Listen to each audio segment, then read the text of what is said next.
Riker is currently in my sink looking at himself brushing his teeth.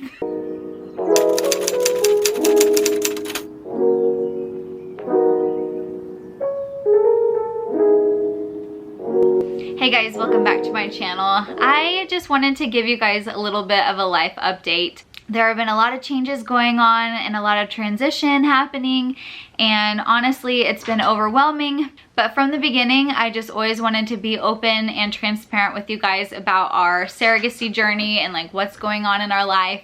If you watched my birth story videos, you know that I did get my tubes tied and I will not be carrying our next baby.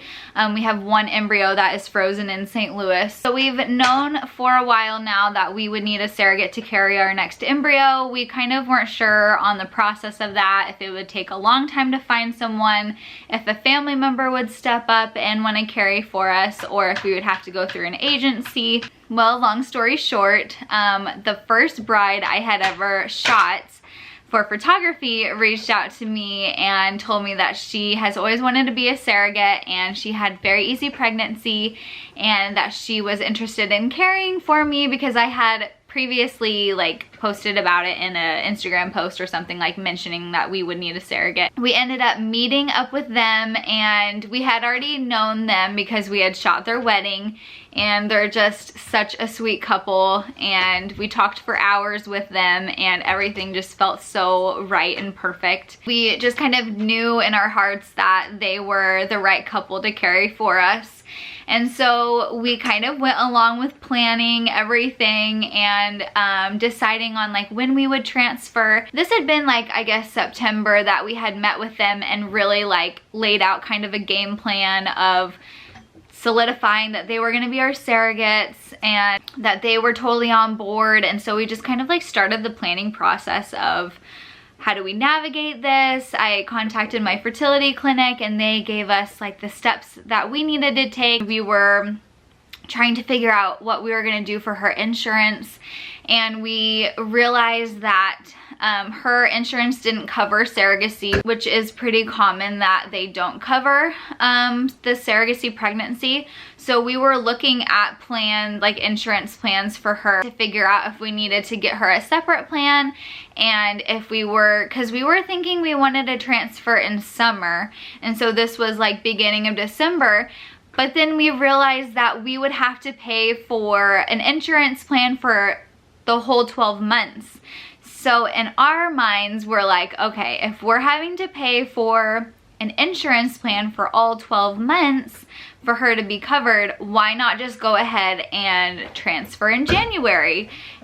Maybe we can make it work and the insurance would still cover for 2021. I called my fertility clinic and they said yes, that she could transfer anywhere from January to March and she would still be good to have the baby by the end of the year, so insurance wouldn't be a problem. And I should probably add that the insurance for her was about $600 a month, which if you think about that, on top of all the other costs of like her carrying, medical, all the stuff with the IVF clinic, it adds up to be a lot of money, plus $600 a month just for insurance. So it was just like a lot to take in. So we're like, let's just go ahead and do it in January. So we went ahead and we started the process. We didn't have much time. We knew that there might be bumps in the road because essentially we were gonna try and get everything done super quickly, and usually this is a very drawn out process, and we just kind of were like, well, if we can make it work, then we'll do it and we'll transfer sooner rather than later and just see what happens. To make a long story short, our fertility clinic actually denied our surrogate and they told us that she was not able to carry for us, which we were so devastated about. We didn't even really know that the fertility clinic could just say no. It was kind of a shock. It honestly felt like a punch in the stomach because I felt like we had made so much progress and we loved this couple and we felt comfortable with them, and we felt like we had such an open communication line of like, if they had concerns, then they would be very open and honest with us, and if we had concerns, like, we totally felt comfortable to like talk to them about whatever was going on. And it just kind of felt like, okay, now we're back to square one with this, and we just didn't really know what to do. So yeah, our fertility clinic denied our surrogate, and she is not able to carry for us. We're disappointed and kind of wondering what we're gonna do next. I don't really want to start asking family members, because I feel like if someone really felt called to carry for us, then they would offer, and no one has offered, so it's kind of awkward, which I'm not like, it doesn't bother me at all. I just don't really know what to do. We talked to one other girl and she wanted like $60,000, so we're not gonna go that route. So I think we're just gonna take it easy and see what happens. If we have to go through an agency, I guess we will. But yeah, so we're back to square one, and we have no idea what we're gonna do. We have one embryo that's frozen that needs to be carried, and I cannot carry, so nothing that she did wrong. She is amazing. Her husband's amazing. We love them still. The medications that she is on could potentially lead to premature birth or birth defects. There could be complications with pregnancy. And we just want to stay away from the possibility of having another premature birth. I just want to ensure the safety of our surrogate and baby.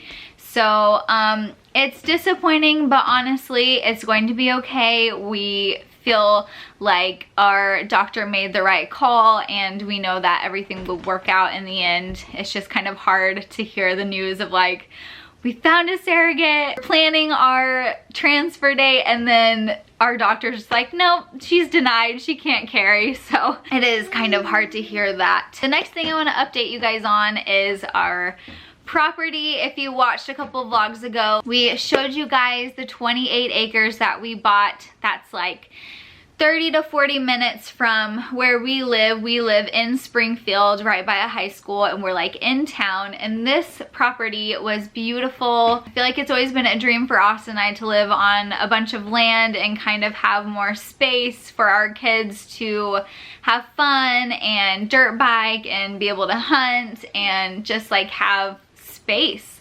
So we found this 28 acres in a small town that is about 40 minutes away from where we live, and we just fell in love with it. It was so dreamy, and I could just picture raising a family and building a house. And I still do love the property, but we have made the decision to sell the property for a couple of different reasons. We're just so busy working in Springfield that being 40 minutes away is just, it doesn't really make sense to be that far from our work, and we like being close to civilization and being close to friends and family. We also met the neighbors that are going to be building next to us, and they were nice. I just didn't get the best vibes from them, and the things that they were saying really concerned me. They were talking about how they were in court for their dog attacking a child, and if you know me, I love dogs. That's not the issue. I don't know. They were saying certain things about like camping out on our property and I don't know, it was just like weird. Here, go grab the bag. Do you want more crackers?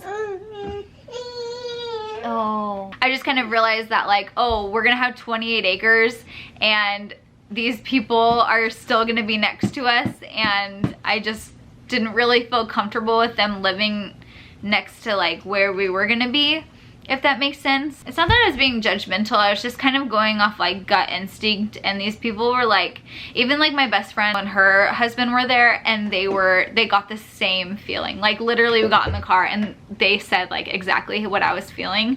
So it just kind of, I don't know, it started from there of like, oh my gosh, like I don't want crazy neighbors. I don't want to have to worry about their dog attacking my kids. I want my kids to be able to like go outside and play and have fun and not have to worry about this stuff. So that kind of started it. And then there's the whole pond situation.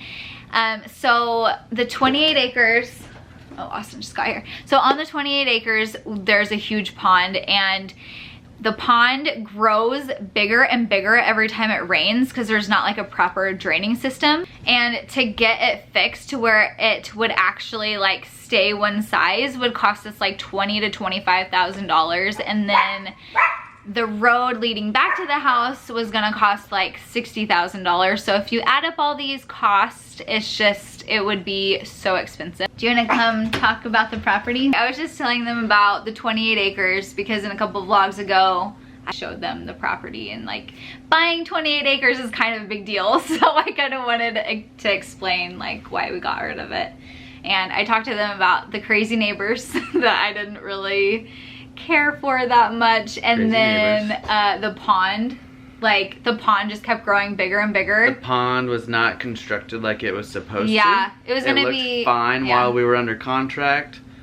As soon as we closed on the property, we realized, because the property didn't get inspected. If there's not a building on the property, then a lot of times we don't do an inspection because there's nothing to inspect except a pond. And it was growing, growing, growing. So that was going to cost a fortune. Driveway was going to cost a fortune because it was a quarter mile from the road to the back of the property where we were going to build. Like I told them that it was literally the perfect property. Like it was beautiful. 1 mile from this place called Fellows Lake. So we ended up finding out that there was a man from China that wanted to buy our property. He owned like, so the property originally was 80 acres and then it got split up, and so this man from China owned the back 20 acres, and so he wanted our 28 acres too. Originally that was the one he wanted to buy. Yeah, he wanted the 28 acres at first, and then this guy was like, no, like the owner said he was gonna build on the 28 acres.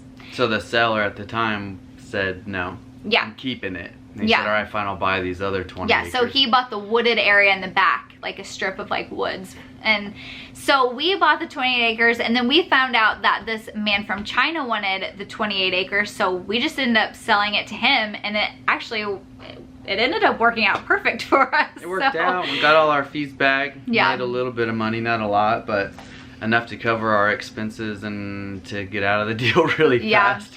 It's a huge blessing. It was definitely a lesson learned to us that like we need to be in town, close to friends and family, close to work, close to stores. Just being 40 minutes away from like everything that we're used to doing is just not gonna be very, what's the word I'm looking for? It's not convenient. It's not gonna be typical, or what's the word I'm looking for? There's a word that I'm looking for. Could we have done it? Yes. Would have been kind of lonely out there. I think so. During our time. Bringing Riker to family's houses and stuff. There's a lot we do around here, so it would be a lot of back and forth. Yeah. If we were like 40s or 50s and like pretty much retired or halfway retired, I think it would have been awesome. It'd been fine. And a lot of our friends, they think 25-30 minutes is a far drive. Yeah. And it kind of is, especially when you got little kids. Like for us, we drive there every day because of photo shoots, but. And I was just thinking about like going to Walmart or like the grocery store. I'd have to drive like 20-25 minutes. And to me, I'm like 2 seconds away from Walmart and I still complain about it. So I'm definitely glad. She does grocery pickup. Yeah, I do grocery pickup. I hate grocery shopping. And it's still hard. But I would love to find like a couple of acres in Springfield, or we like a neighborhood called Rivercut. So that's kind of in Springfield, but definitely kind of more on the back side, and there's more like quiet like areas. So, but we'll see what happens. And my third and final update is just about Riker and his progress. We kind of realized around all the time of like our surrogate getting denied, realizing that we really didn't want the land, we just kind of realized that Riker needs some therapy with speech. He's just kind of delayed in that area. He's good physically and he's just like all over the place, but he is speech delayed. And so I just know that like all of this happened for a reason of like selling the property, because I know that we need to be close to friends and family for Riker to be able to socialize and for him to have therapies, because I think with first steps, like I feel like, don't we have to like live in Springfield? Or, yeah, they've got boundaries, and I don't think it would be within that boundary. So it just kind of like proves that like everything happened for a reason, and we're researching like ways we can help Riker with his speech and communication, and starting therapy I know will help him as well. So I'm excited to see his progress. I just want him to be able to thrive and like be able to communicate with us and have fun as a kid. Well, he does have fun, but just like, I don't know what I'm trying to say. Being close to friends and family, I mean, having that access, so. Yeah. So yeah, that's our updates. I gotta go to a photo shoot, so yeah. Thank you guys for watching. This is just like a little life update, so stay tuned on what's gonna happen with like surrogacy wise now that we know our surrogate is denied. So yeah, thank you guys for watching. See you in our next video. Bye. See ya.